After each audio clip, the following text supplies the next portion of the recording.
is Chef Ian Benz, and I'm here in Northern California to talk to you about some spring ingredients. Specifically, we'll be talking about asparagus today. About 50% of the production of the entire US of asparagus is grown in California, and actually a lot of it is grown in San Joaquin Valley, which is where we are today. And a lot of this is going to go up to Canada as well, especially during the early spring or early summer is when you're going to get it more up in Canada. Yeah, we're going to also talk about a few other ingredients that are also in season at this time, including wood sorrel and Meyer lemons, and we're going to make a plate, an asparagus salad plate that's going to incorporate all of those ingredients. Okay, so the first thing we'll talk about is the perfect asparagus and what that looks like. So when you're actually looking at the asparagus, you want to buy asparagus that is straight. I mean, you can buy some asparagus that is less straight it's going to be cheaper if you want to use it for purees or soups, but you want, for most applications, to buy beautiful straight looking asparagus. You want tight heads as opposed to heads like this that are a little bit less tight. You want the green to go all the way up the stem as much as possible. Anything that's turning white or yellow, you're going to be snapping off and losing that product anyways. You want to look for shiny instead of dull green. I always buy jumbo asparagus. You get actually more yield out of it when you are peeling it. And I find the texture is actually a little more meaty and dense. It has a better texture and it won't cook as fast as well. And then the most important thing is you want to buy your asparagus as local as possible at the peak of season. You want to know your farmer, which would be the best. Your asparagus is going to taste better, it's going to be cheaper, and actually asparagus evolves quite quickly after it's cut, and it'll continue to evolve. The enzymes inside asparagus will turn the sugars into something called lignin, which is a fiber. So if you wait a few days or weeks to eat your asparagus, it'll be less sweet and more fibrous, which is not something you want. So the first thing you want to do once you have your asparagus is give it a good rinse. Asparagus does grow in sand, so it can get sand trapped in the tips and it can get sand trapped in the little scales. I also recommend taking 4 or 5 of them, either grilling them or roasting them, blanching them, unpeeled, and then taste them yourself or with your chef or with your colleagues or cooks at work. And use a knife and fork or bite it just like it is, just so you can determine how fibrous it is. You can determine if it's very sandy, so it needs extra rinse, and it can also determine the flavor of it, so you can really design your dish around the flavor of the asparagus. And then so I'll show you a couple of different ways of peeling the asparagus. One way is just to remove the scales that go up the stalk, the stem of the asparagus spear, and this is just a great way. All you're doing is just removing that kind of purplish, brownish part, and it gives kind of a, it's refined yet a little bit more natural than peeling the asparagus. It doesn't take that much more time, but you end up with a really nice looking product as well. And when you do peel asparagus, a couple things to keep in mind is the tool that you use. Try to get a tool. If you use Kuhn Rikon, they have numbers on the back from 1 to 4. Number 1 is the best. It'll take off the least amount of asparagus peel or vegetable peel, even if you're doing baby carrots.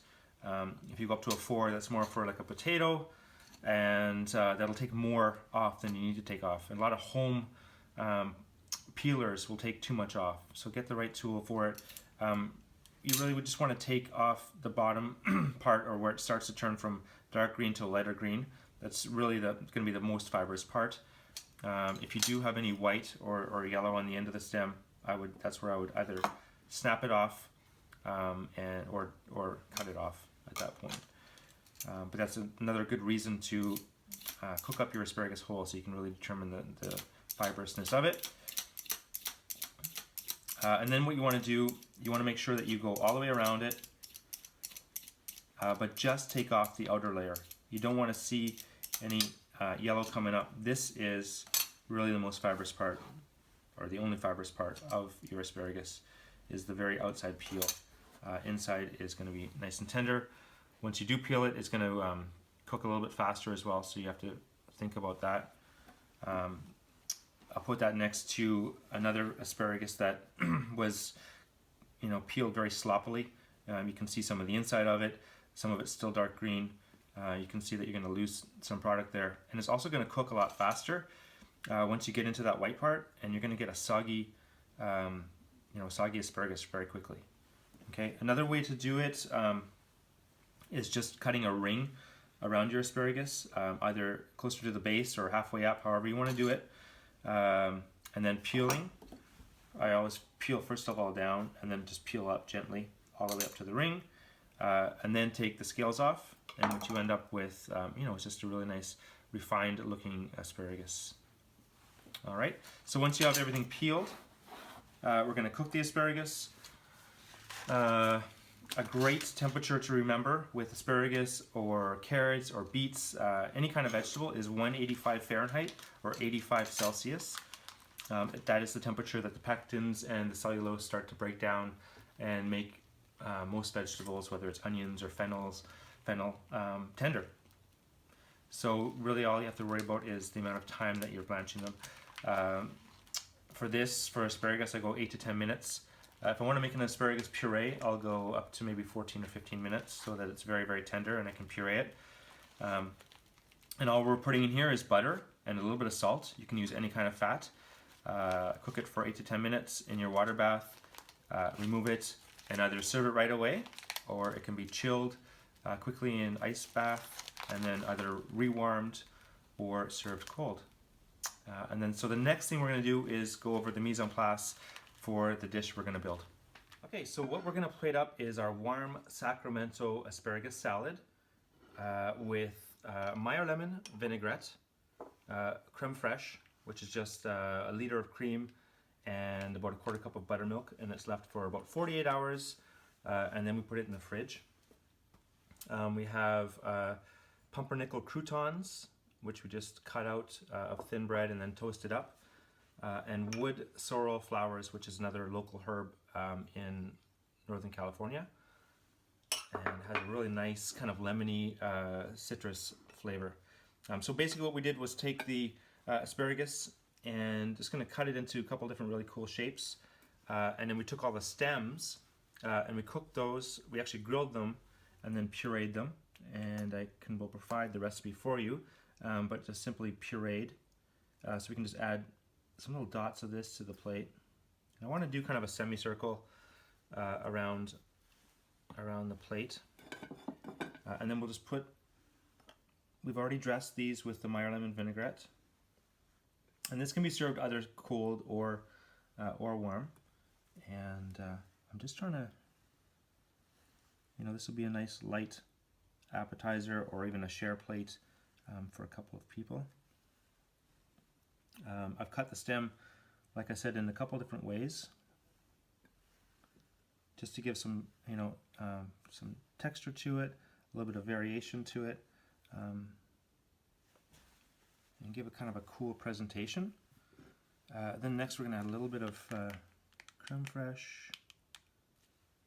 This will add a creaminess as well as just like a little bit of a acidic bite. We can replace some of the little croutons on there.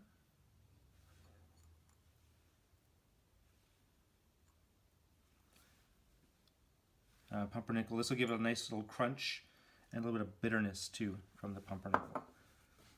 A couple of the little wood sorrel flowers. Again, lemon goes really nice, or any kind of acidity goes really well with asparagus. So that'll top it up. And then what we did with all the stems, we actually rolled them out, well, cooked them, rolled them out, and then dehydrated them. So this will give kind of a little bit of a, it's kind of a crunchy cracker, a little texture to it. Don't want too much. It also gives it a little bit of a, interesting look, and it has a really great flavor as well. And then we'll dress that with a little bit of the, a little extra of the Meyer lemon vinaigrette. And that is it. Warm Sacramento asparagus salad with Meyer lemon, pumpernickel croutons, and creme fraiche. I hope you all enjoyed this video, and I wish the culinary students at Algonquin College in Ottawa the best of luck in their future. Thanks for watching.